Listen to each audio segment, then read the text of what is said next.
Yo guys, ketemu lagi dengan kita di sini masih di segmen Sekelebat Info, di mana nanti di sini kalian bisa mendapatkan info terbaru dan terpanas tentunya guys. Oke, hari ini pukul 10:33 tanggal 20 September 2022 guys. Dan seperti yang kalian lihat di sini untuk global crypto market cap lagi naik lumayan lah ya, 2,59%. Dan beberapa kripto besar ini mengalami kenaikan yang cukup signifikan guys. Untuk Bitcoin selama 24 jam ini naik 1,66% guys, lumayan lah ya. Ethereum 2,85%, BNB 1,65% guys. Dan yang paling keren di sini ada Algorand guys. Ini naiknya cukup kencang banget ya, 13,98%. Dan juga dari Helium 12,68% guys. XRP juga sudah mulai merangkak terus ya beberapa hari ini karena permasalahannya dengan SEC sudah mulai kelihatan ujungnya nih guys ya. Kita tunggu aja nanti seperti apa. Dan untuk pergerakan dari grafik Bitcoin guys, ini cukup bagus banget ya menurut saya. Dan ini menarik guys, dari pergerakan harga yang kemarin ya. Ternyata setelah close candle, ternyata membentuk suatu pola yang biasanya itu disebut sebagai hanging man atau hammer. Dan biasanya 70% efek dari pola ini dia akan bullish guys. Biasanya seperti itu. Jadi ini sinyal yang bagus dan semoga aja ini akan valid ke depannya. Oke, kita tunggu aja nanti untuk pergerakan dari harga Bitcoin ini.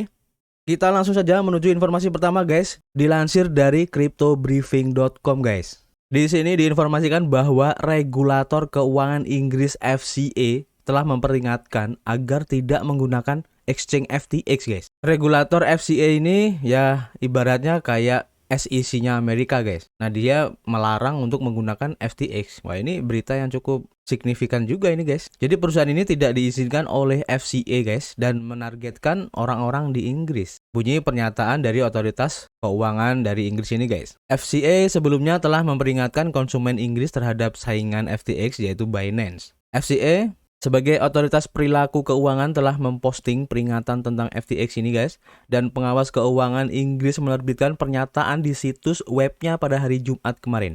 Mencatat bahwa bursa tidak terdaftar untuk menawarkan layanan keuangan di Inggris. FCA mengawasi lebih dari 50.000 perusahaan keuangan di Inggris untuk memastikan bahwa mereka itu mematuhi peraturan guys.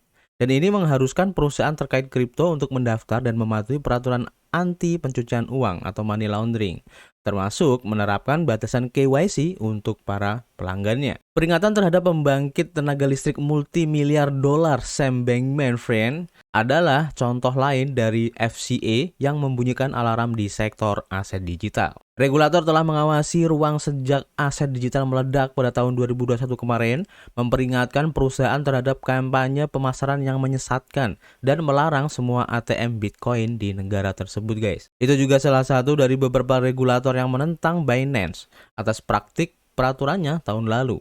Memposting peringatan serupa ke post FTX untuk menandai bahwa pertukaran cryptocurrency top dunia menimbulkan risiko signifikan bagi konsumen di Inggris. Binance membuat beberapa perubahan besar sebagai tanggapan atas perhatian peraturan, termasuk memperkenalkan pembatasan KYC wajib dan mengurangi penawaran leverage maksimumnya dari 100 kali menjadi 20 kali saja. Mirip dengan Binance, FTX beroperasi dari jurisdiksi lepas pantai ya, sementara kedua perusahaan menjalankan senjata Amerika Serikat untuk memuaskan SEC dan regulator Amerika lainnya. Entitas utama mereka menawarkan lebih banyak produk dan layanan yang tidak termasuk dalam peraturan Amerika Serikat. FTX yang berbasis di Bahama memenangkan lisensi untuk beroperasi di Siprus bulan ini guys, tetapi belum menerima izin untuk beroperasi di Inggris. Mengamankan lisensi ini di Uni Eropa merupakan langkah penting dalam mencapai tujuan kami untuk menjadi salah satu bursa yang paling terregulasi di dunia, kata Bankman-Fried saat itu.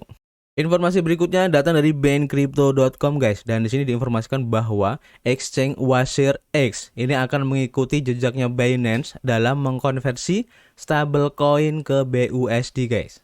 Pertukaran kripto India WazirX ini telah mengumumkan penghapusan stablecoin utama Tether atau USDT, kemudian Pax Dollar atau USDP dan TrueUSD atau TUSD guys. Pertukaran mengikuti Binance atau exchange cryptocurrency terbesar di dunia berdasarkan volume perdagangan dalam mengkonsolidasikan kepemilikan stablecoin menjadi satu aset.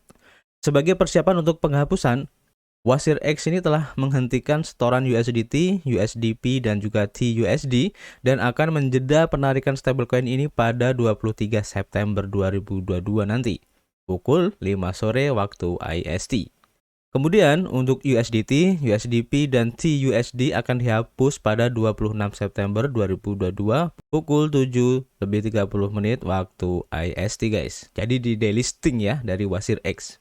Setelah penghapusan, maka nanti bursa akan mengkonversi ya semua saldo stablecoin yang tersisa ke Binance USD. Pengguna dapat menarik kepemilikan USDC, USDP, dan TUSD mereka dari saldo BUSD mereka dengan rasio 1:1 guys. Wasir X juga menghapus pasangan perdagangan spot untuk 3 stablecoin itu dan Binance serta Paxos Trust mengeluarkan BUSD. Pada 6 September 2022, Binance mengumumkan bahwa mereka akan mengonversi Circle USDC, USDP, dan TUSD ke BUSD untuk alasan yang sama guys. Kemudian bagaimana dengan sengketa kepemilikan untuk Wasir X ini guys? Jadi pada Juli 2022, CEO Binance Changpeng Zhao atau CZ ya, mencela klaim yang dibuat oleh CEO Wasir X, Nishal Sethi, bahwa Binance memiliki bursa India. Klaim Sethi mengikuti posting blog Binance 2019 di mana bursa mengatakan telah mengakuisisi Wasir X, tetapi tidak ada kesepakatan yang pernah tercapai. Binance tidak pernah memiliki saham dari Zanmei Labs, entitas yang mengoperasikan Wasir X, kata CZ.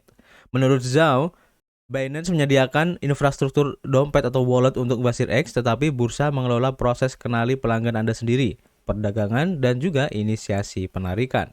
Pada Agustus 2022, Changpeng Zhao atau CZ ini menyarankan untuk pengguna Wasir X agar segera memindahkan dana yang disimpan di Wasir X ke Binance setelah menyelidikan oleh Direktorat Penegakan di India. BUSD ini dikritik guys oleh CEO Circle. Jadi BUSD berhasil diluncurkan di blockchain Avalanche dan juga Polygon setelah konversi stablecoinnya. Kedua blockchain tersebut menambah jejak multi rantai untuk BUSD yang berkembang karena sudah ada Binance Smart Chain dan juga Ethereum guys. Pada saat yang sama, CEO Circle Jeremy Allaire menunjukkan bahwa BUSD tidak banyak digunakan di luar platform Binance dan bahwa berita tentang konversi otomatis bursa disalahartikan oleh media. Pada saat itu, CZ mengkonfirmasi bahwa deposit dan penarikan USDC masih dimungkinkan. Data dari CoinGlass menunjukkan sebagian besar volume perdagangan dari BUSD selama 24 jam terakhir terjadi di BSC. BUSD telah berkembang menjadi stablecoin terbesar ketiga berdasarkan kapitalisasi pasar pada waktu pers. Informasi berikutnya datang dari BainCrypto.com guys, dan di sini diinformasikan bahwa co-founder dari Terra yaitu Do Kwon ini telah menerima pemberitahuan merah guys atau peringatan lah ya setelah laporan bahwa mengklaim dia ini melarikan diri dari Singapura guys. Oke, kita baca informasinya. Jaksa Korea Selatan membantah klaim dari co-founder Terra Do Kwon bahwa dia tidak dalam pelarian dan meminta Interpol untuk mengeluarkan pemberitahuan merah ya terhadapnya. Jadi kemarin itu kalau kalian mengikuti beritanya ya, waktu ada tuduhan kepada Do Kwon bahwa dia tuh melarikan diri dan dibantah oleh si Do Kwon itu sendiri ya, tapi oleh jaksa dari Korea Selatan ini ya, justru malah dibantah ulang kalau keterangan dari Do Kwon ini tidak benar gitu. Dan dia meminta untuk memberikan peringatan ya kepada Interpol dalam masalah ini. Perkembangan tersebut mengikuti laporan bahwa kepala Terra Labs melarikan diri dari Singapura sesuai informasi dari kepolisian Singapura. Dan sebuah laporan oleh Financial Times mencatat bahwa pemberitahuan merah untuk Do Kwon adalah apa yang telah diminta oleh jaksa Korea Selatan. Red Notice tersebut diterbitkan oleh Interpol sebagai permintaan kepada penegak hukum di seluruh dunia untuk mencari dan menangkap sementara seseorang yang menunggu ekstradisi, penyerahan, atau tindakan hukum serupa. Namun, badan tersebut mencatat bahwa Red Notice adalah pemberitahuan buronan internasional, tetapi itu bukan surat perintah penangkapan. Namun, laporan lokal dari 18 September menggarisbawahi ya bahwa Do Kwon ini tidak bekerja sama dengan penyelidikan dan jelas dalam pelarian katanya. Menurut jaksa Korea Selatan, jaksa telah menyelidiki Terra Luna sejak runtuhnya 40 juta US dollar pada bulan Mei dan baru-baru ini mengambil langkah-langkah untuk mencabut paspor 5 orang, termasuk Do Kwon dan petugas keuangan Hanmo. Pekan lalu, Pengadilan Seoul yang mengeluarkan surat perintah penangkapan untuk Do Kwon dan 5 eksekutif perusahaan tambahan dan investor yang menderita kerugian besar akibat rusaknya ekosistem juga telah mengajukan Do Kwon di seluruh Korea Selatan dan Amerika Serikat tuduhan penipuan. Sejak surat perintah terhadap co-founder Terra sehubungan dengan pelanggaran peraturan pasar modal telah menjadi berita, koin Luna telah kehilangan sekitar 55% guys dari nilainya dalam seminggu terakhir.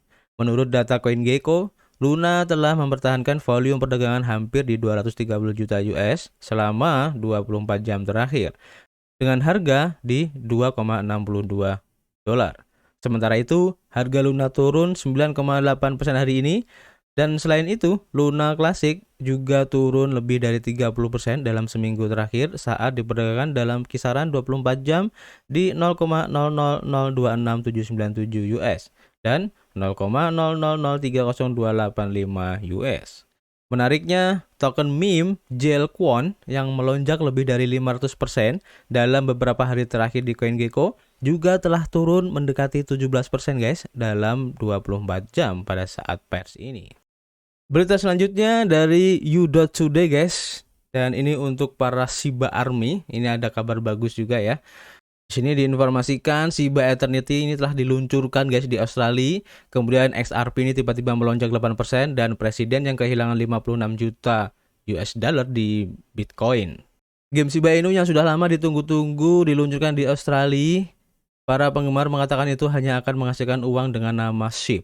Menurut pengumuman resmi dari akun Twitter Shiba Inu, game Shiba Eternity telah sukses diluncurkan di Australia.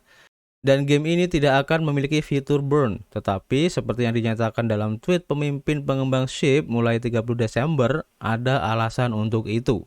Namun beberapa anggota Shiba Army berpendapat bahwa game tersebut hampir tidak akan berguna karena kurangnya fitur yang dimaksud dan berasumsi bahwa itu bisa menjadi upaya untuk menghasilkan uang dengan menggunakan merek Shiba.